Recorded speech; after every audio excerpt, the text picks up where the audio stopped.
Eduardo Botinelli, politólogo, director de Factum, para analizar y tomarle la temperatura al discurso de ayer. ¿Cómo estás? ¿Qué tal? Buenos días, ¿cómo están? ¿Todo bien? ¿Cómo lo viste? ¿Con qué impresión te dejó todo lo que dijo el presidente ayer y el estilo de comunicación? Bueno, yo diría un poco lo que decía Martín del espíritu conciliador en el discurso, ¿no? Es decir, que arrancó justamente trazando que no iba a ser un cobro de cuentas pasadas y eso cambia, o por lo menos muestra un cambio con respecto a lo que ha sido este año del gobierno. Es decir, el gobierno ha centrado muchas veces en cada presentación de medidas o de propuestas marcar las deficiencias del gobierno anterior o la herencia que había recibido, tanto en ese momento como en denuncias, ¿no?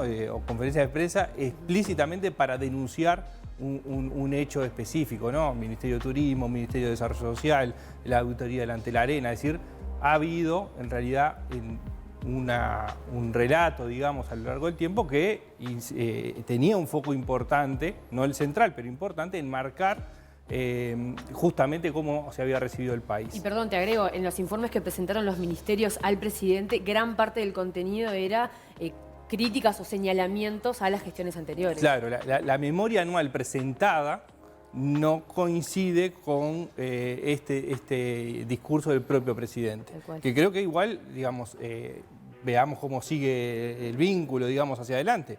Es una buena señal que coincide mucho con su discurso del 1 de marzo del 2020.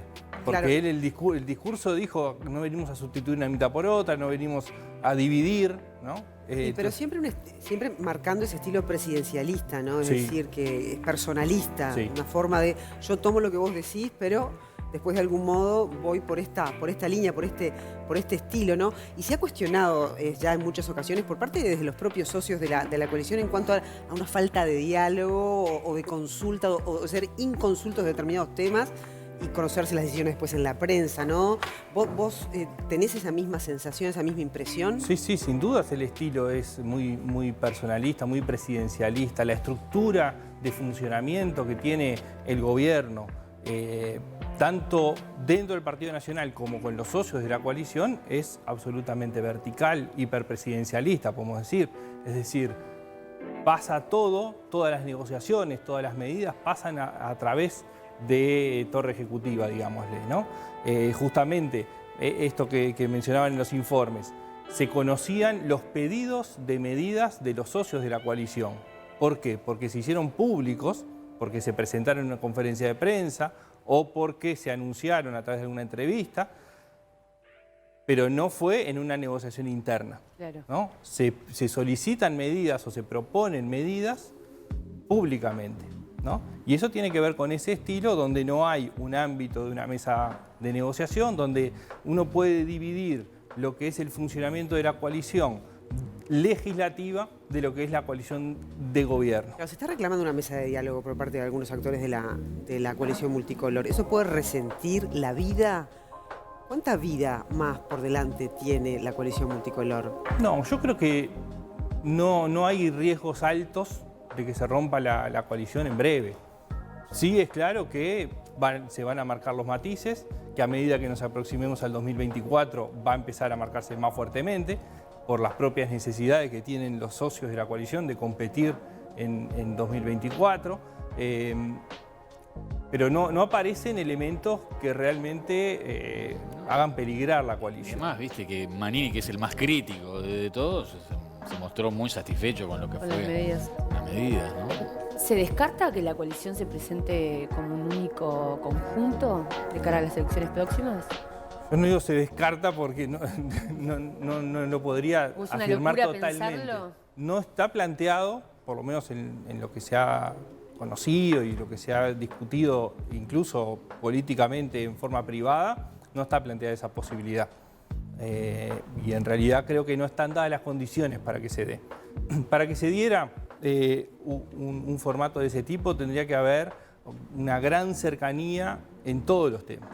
Y en realidad si uno mira la coalición, esto lo hablábamos también previo a que asumiera el gobierno, digamos, hay visiones profundas del país que son distintas dentro de la coalición. Hay un montón de elementos que los unen, pero claramente hay otras visiones que los separan en el sentido de que hay discusiones políticas, de que hay decisiones políticas que llevarían a un lugar u otro. Lo que pasa es que van a medir la unión que les da la fuerza, ¿no? Para llegar al poder, hoy por hoy todavía se necesita una suma de sectores para ganarle a la oposición. La oposición es mayoría si hay una separación de poder, ¿no? Sí. En la interna del gobierno. El esquema es que, tal como está diseñado el sistema electoral, permite que lo que sucedió en la elección pasada, es decir, que la unión se da en la segunda vuelta. Ahí va. Es decir, entonces no irían con un lema único, pero probablemente se busque reeditar la coalición. Da la sensación que hubo una temática ausente,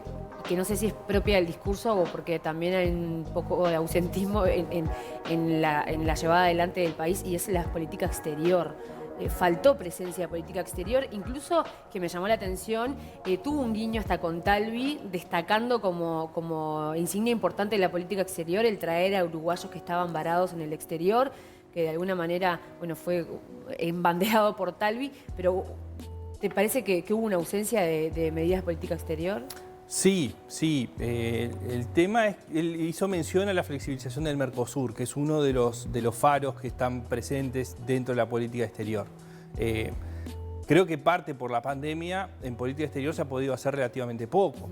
Sea por la imposibilidad de los viajes. En realidad las medidas anunciadas son post-pandemia con la idea de mirar un futuro. Sí.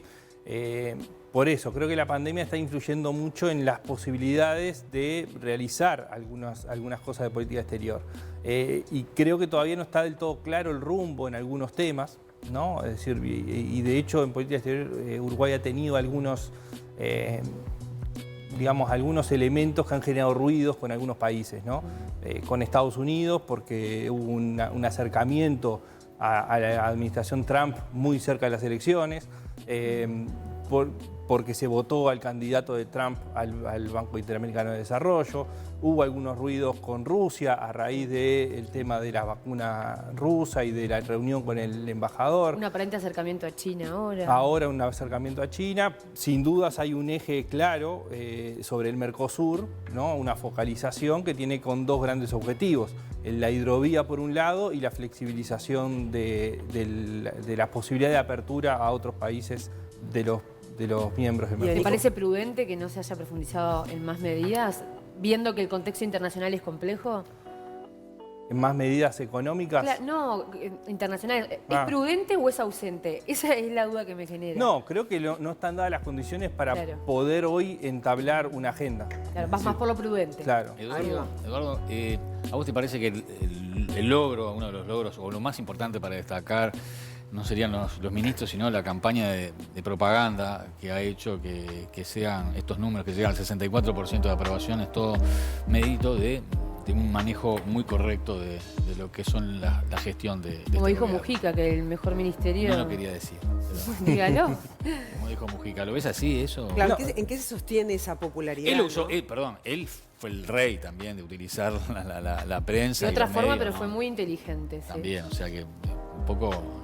Sí, un poco picaresco sí, lo del Pepe, ¿no? Claro, que lo mejor de este gobierno es el manejo de la publicidad y el relato que se hace, ¿no? Yo creo que, a ver, comparando Mujica con la calle Pou, lo de la calle Pou es muy ordenado, muy profesional. Hay un equipo atrás que va pensando las jugadas antes, es decir, no hay improvisación, ¿no? Cuando la calle Pou se lo aborda y él habla, es porque quería hablar. No es como el caso de Mujica, que se lo podía agarrar en cualquier lado y hablaba, ¿no? Obviamente, si no quería, no lo hacía, pero era como mucho más improvisación. Este gobierno, sin dudas, ha tenido la comunicación como un eje central en todo lo que ha llevado adelante, ¿no? De cuándo se hacen determinados anuncios, de quiénes aparecen en una foto y quiénes dejan de aparecer. ¿Eso quiere decir que el gobierno de Mujica era desordenado? ¿Qué quiere decir? Comunicacionalmente, Mujica sigue siendo, digamos, ¿no? En realidad era parte de su un retórica estilo, también, claro, ese desorden, era una herramienta. El estilo de que no se sabía bien dónde iba a estar. No, Vázquez tenía un estilo totalmente distinto porque era mucho más lejano, ¿no? Con mucho menos presencia mediática, ¿no? E incluso comunicacional. De hecho, uno de los reclamos fuertes era que de repente había un año entero que Vázquez no hablaba. ¿No? No hablaba con la prensa, no daba entrevistas. No... Y cuando lo agarraban medio de sopetón, ahí no estaba, no es como el presidente. Claro, y el rol de la oposición, digamos, en lo que ya se cumple como el primer año de gestión, ¿cómo lo ves? Porque yo ahora que estamos hablando de Vázquez siempre hablaba de esa oposición responsable. Se está haciendo una oposición responsable. Mira, en las últimas horas, ahora vamos a poder compartir un spot que construyó el MPP a partir de un spot original de lo que ha sido todo el tema del trabajo en pandemia del gobierno. Vamos a mirarlo si querés y después me contestas. ¿Te parece? Dale. Un año. Y vas a volver a vivir seguro. Con oportunidades para que trabajes más y mejor. El día 1 tenemos que reactivar la economía. El Uruguay necesita más puestos de trabajo. Donde todos los responsables, todos, rindamos cuenta. Una educación del siglo XXI. Y te estarás preguntando, ¿todo esto? Sí, claro que sí. Y más también. Y te daremos el mejor Uruguay de tu vida. Bueno, este spot es el que está circulando desde algunas horas por parte de la 609, es decir... Se toma un spot de campaña con promesas de campaña en una comparativa con la actualidad a una coyuntura de pandemia. Ahí va, ¿lo habías visto? Sí, lo había visto. Bueno, en este concepto de la oposición responsable, ¿no? Que tiene que ver con la construcción de un país mejor, del consenso, ¿suma? Bueno, a ver, el problema de la oposición hoy, del Frente Amplio, es que todavía no encuentra su lugar, digamos, un poco por su propia realidad en términos de que es la primera vez que el Frente Amplio es oposición después de haber sido gobierno. Eso genera una dificultad distinta a no haberlo sido. Tiene problemas organizativos internos, de legitimidad de sus propias autoridades, de lo que está pensando para el futuro. Todavía no está hecha una evaluación interna fuerte sobre qué sucedió después de 15 años de gobierno para perderlo. ¿Faltan líderes también? ¿Hay ausencias ahí? Y está faltando liderazgo, sin dudas. Y acá me parece que es importante que no pensemos liderazgo desde el punto de vista de candidaturas presidenciales. No, de partidarias. Claro. Porque en realidad Orsi sería un excelente líder, pero está cuidando su chakra, ¿no? Bueno. De su próxima candidatura y de su función como intendente. Sí. Entonces, una cosa son las candidaturas, otra cosa los liderazgos. Uno no ve visión estratégica o una línea estratégica del Frente Amplio en la oposición. También es parte del juego político, ¿no? Porque si uno mira gobiernos anteriores, cuando al gobierno le tocó hacer oposición, también existían estos climas, es decir, es como una entelequia esto de ser una oposición, si es oposición, ser constructivo a veces suena como medio contradictorio, ¿no? También, ¿no? No, claro, pero si uno mira lo que han sido, la diferencia central, que es que durante los gobiernos del Frente Amplio había más de una oposición, o sea, había una, pero había varios actores dentro de la oposición claramente identificados como partidos independientes. Acá la oposición es un único partido que tiene grupos distintos.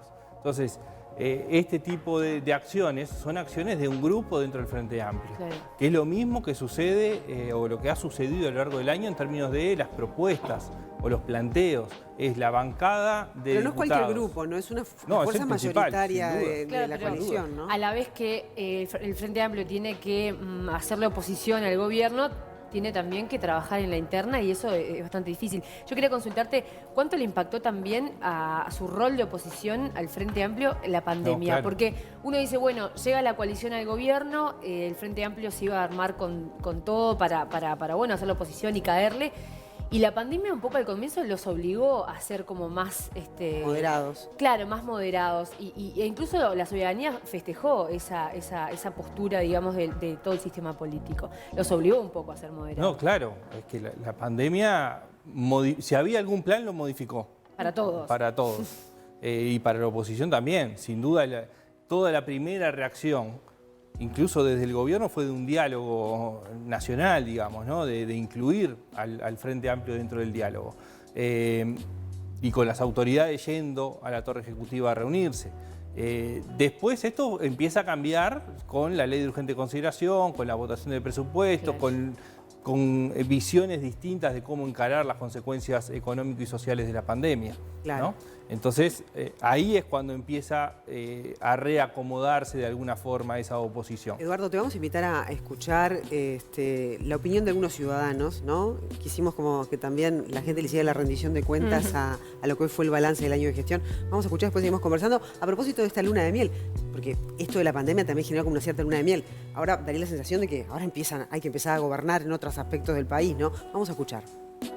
Y del gobierno creo que hubo una mejora en la seguridad y sin duda que la gestión de la pandemia fue muy positiva, tanto mirando hacia adentro como comparando con otros países. El tema todo sanitario con el tema COVID fue bastante ejemplar, si bien bueno, tuvimos muchos tiempos los locales, comercios cerrados y todo, pero bueno, ya ahora con el control que hubo, de esa cuarentena no obligatoria y fue voluntaria, eso para mí fue lo mejor que pudimos destacar de este año. Cierta prudencia en el tema de la pandemia, que me pareció bastante juiciosa, apoyarse en algunos estamentos científicos, sí, eso está bien. Y a la vez que se debe invertir más en ciencia y tecnología.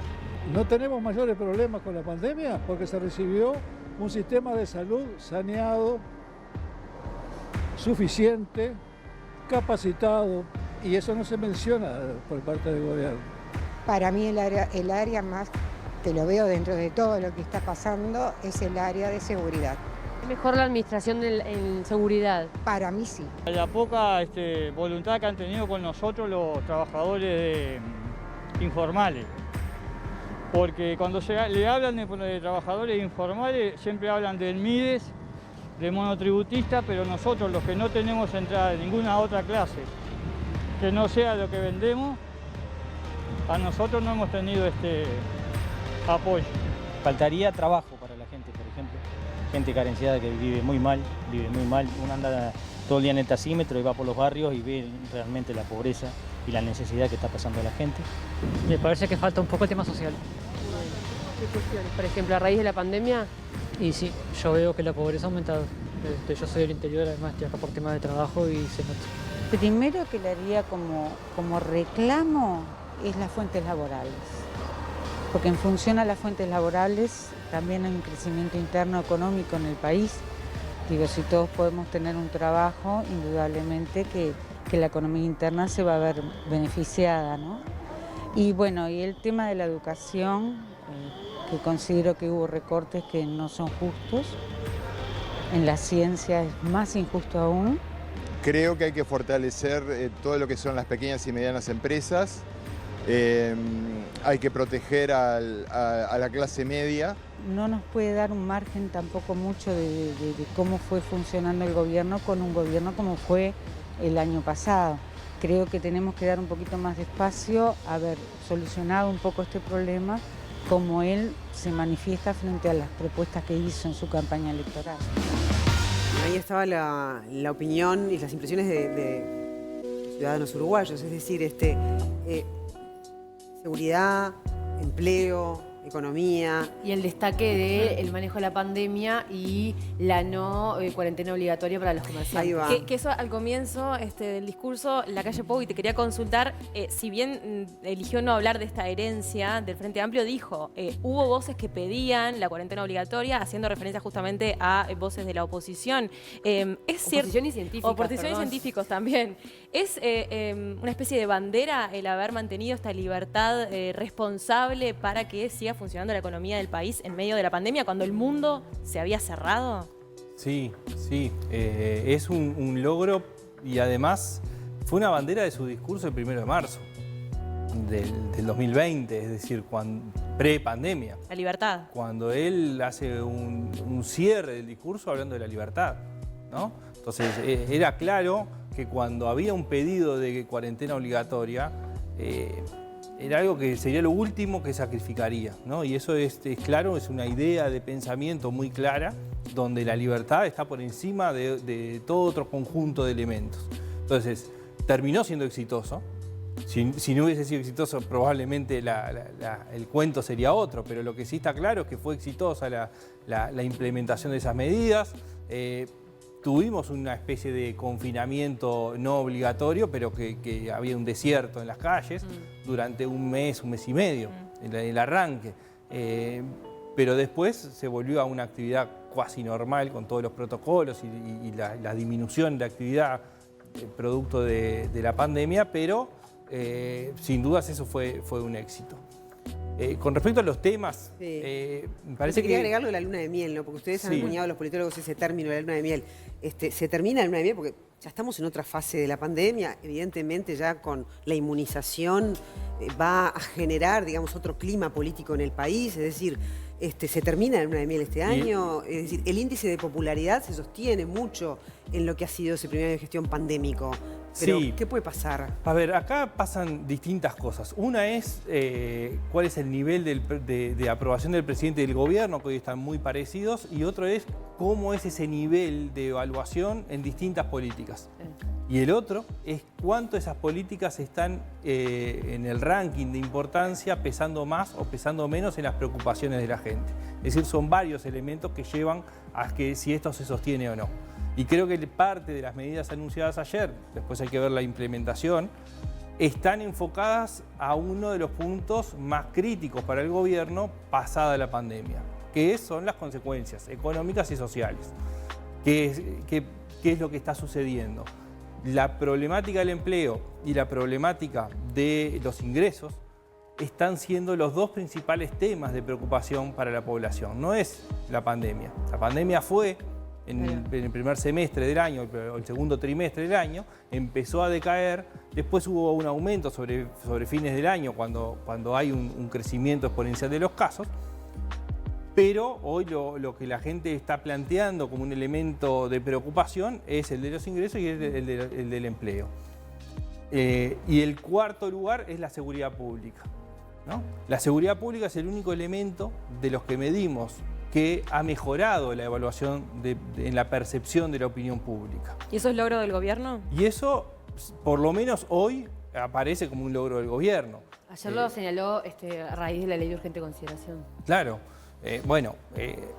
Hay que ver, desde el oficialismo aparece el respaldo de la policía, los cambios a través de la ley de urgente consideración. Desde la oposición se plantea que en realidad no son comparables por haber estado en un año pandémico y menor circulación. Lo cierto es que la población hoy está decodificando que hay una mejora en la seguridad pública.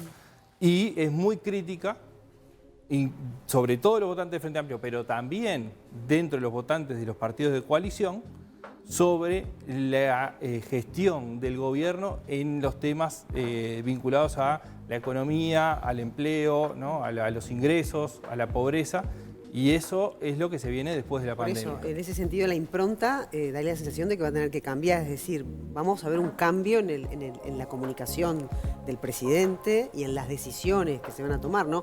El hecho de que siempre se toma el discurso del año como una oportunidad de anuncios, pero los anuncios fueron claramente satisfactorios en función de lo que han sido los reclamos mismo desde la interna del gobierno. El tema es cuánto se traduce eso en trabajo después para la gente, porque el titular de obras en la ruta 5, la ruta 8, buenísimo, Catona, pero ¿cuánto se traduce en el trabajo para la gente? Cuando salía a la calle a consultar, muchos me decían, ¿no? Ponían primero la justificación de la buena administración de la pandemia, como que le daban el changüí al gobierno, pero después enseguida salía: hay poco trabajo, hay gente pasando mal. ¿Cuándo termina esa justificación de, bueno, el contexto de pandemia es complicado al momento de retomar el trabajo? Pero está enganchado con lo de Catón, claro, ¿no? Pero, o sea, 500 palos, claro, pero la gente ¿no? hasta que no lo vea y no lo sienta en su bolsillo no tiene la capacidad de verlo, porque está sin laburo, porque no puede llevar la comida a la casa. Y la consulta concreta es ¿hasta cuándo tiene el gobierno la posibilidad de generar trabajo? ¿Cuánto es contexto pandémico, que es a nivel internacional, y cuánto el gobierno puede salvar esa situación? No, bueno, es que, a ver, las medidas anunciadas ayer, es claro que hay un foco en estos elementos vinculados a lo económico y en atender problemáticas que se generaron. Y hay a distintos sectores. Están las grandes inversiones, están medidas para las pequeñas, medianas empresas, hay para las micro, para los monotributistas, y hay apoyos a los sectores más populares, ¿no? A través de las ciudades populares y de planes del MIDES. Ahora, la generación de empleo es el desafío central, sin duda. Y lo que siempre aparece arriba de la mesa es, bueno, estas obras, ¿cuánto tiempo lleva toda la implementación de un fideicomiso o de la emisión de deuda que va a hacer la CND, claro, ¿no? Para... Lo que busca es reducir lo engorroso del Estado. Claro, pero no son a corto plazo, ¿no? No son a corto plazo. Para lo que es la necesidad del bolsillo del uruguayo, ¿no? Y eso seguramente va a resentir un poco en los... Bueno, las encuestas futuras lo van a medir, pero eso seguramente va a resentir este número del 64%. Ustedes le dan un poquitito menos, ¿no? 54. Ustedes le dan 54, sí. Cifra sacó en las últimas horas un 64, a 10 puntos más que ustedes, ¿no? Pero bueno, igual sigue siendo elevado en cualquiera de las dos mediciones, ¿no? Compararlo con Tabaré Vázquez en este mismo periodo. En este periodo, Tabaré Vázquez está un poco por debajo de eso. Acá lo que hay que medir son dos cosas. Primero, de dónde parten, es decir, cuál fue el nivel de votación. Vázquez tuvo un punto más que lo que tuvo la calle Pou. Y lo otro es el contexto. Yo siempre digo, este primer año de la calle Pou es incomparable con un primer año de cualquier otro. Es decir, rompe estructuras. Completamente. Es decir, porque las condiciones son absolutamente extraordinarias. Esto no quita mérito al nivel que tiene de aprobación. Lo que digo es que es difícil de compararlo. Claro. Por ejemplo, Vázquez arrancaba en un país post-crisis, en crecimiento, pero es un primer gobierno muy transformador, ¿no? Con la creación del MIDES, con la implementación que se va dando, ¿no? La implementación de la reforma tributaria, de la reforma de la salud, el plan Ceibal, la creación de la ANI, es decir, hay como un proceso que es distinto porque empieza a construir desde el primer momento porque el país venía en ascenso y desde un lugar muy, muy complicado. Este es distinto. Más allá de la discusión de la complejidad económica, aparece una pandemia, ¿no? Y también cómo encuentra el gobierno actual del país, ¿no? Que también siempre entra como factor. Sí. Discusión. Bueno, y ahí entran otras discusiones, ¿no? Una es lo que podemos llamar macroeconómico, ¿no? El tema del déficit fiscal. Sí. Otro es ya el desempleo, que venía con un cierto crecimiento, y la tasa de actividad, que también hay que mirarla. Claro.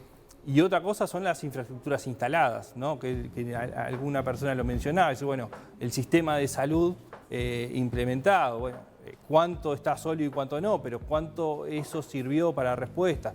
El propio MIDES ya funcionando, es decir, hay diferencias importantes como para poder compararlos directamente. Lo cierto es que, bueno, que este año de pandemia a este gobierno por lo menos le dio la posibilidad de mostrar otros atributos, ¿no? Porque sí, evidentemente mostró otros desempeños que no favorecieron desde muchos puntos de vista. Sin duda a la calle Pou le sirvió fuertemente para mostrar un elemento que aparecía como cierta debilidad para la opinión pública, ¿no? Y era el liderazgo. Claro.